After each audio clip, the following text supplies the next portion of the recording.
ખંભાત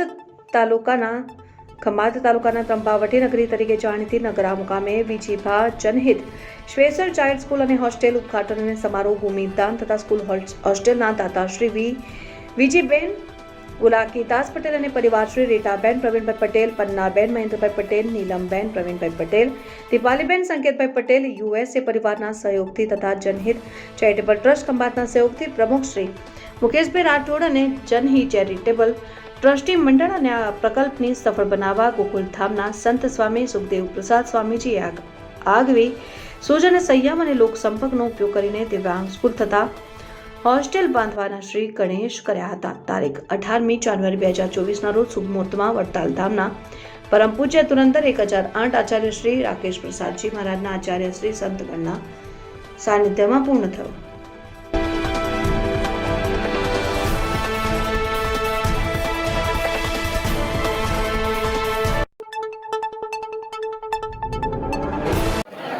મુકેશભાઈ, આજે જે વિજીભા જનહિત special child દિવ્યાંગ બાળકો માટે જે સ્કૂલનું ઉદ્ઘાટન કરવામાં આવ્યું છે એના વિશે આપ શું કહેશો?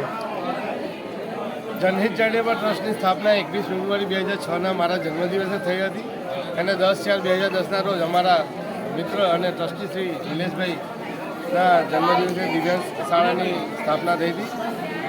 અહીંયા અમે આ નવું સંકુલ દાતાઓના સહયોગથી અમે ઊભું કર્યું છે. અહીંયા નીચે 150 જેટલા દિવ્યાંગ મનોદિવ્યાંગ બાળકો અહીંયા ભણશે અને ઉપર 18 વર્ષથી ઉપરના અને તેમજ સેરેબ્રલ પલ્સી બાળકો એવા 101 બાળકો અહીંયા હોસ્ટેલમાં રહેશે અને તાલીમ પણ મેળવશે. બરાબર ને?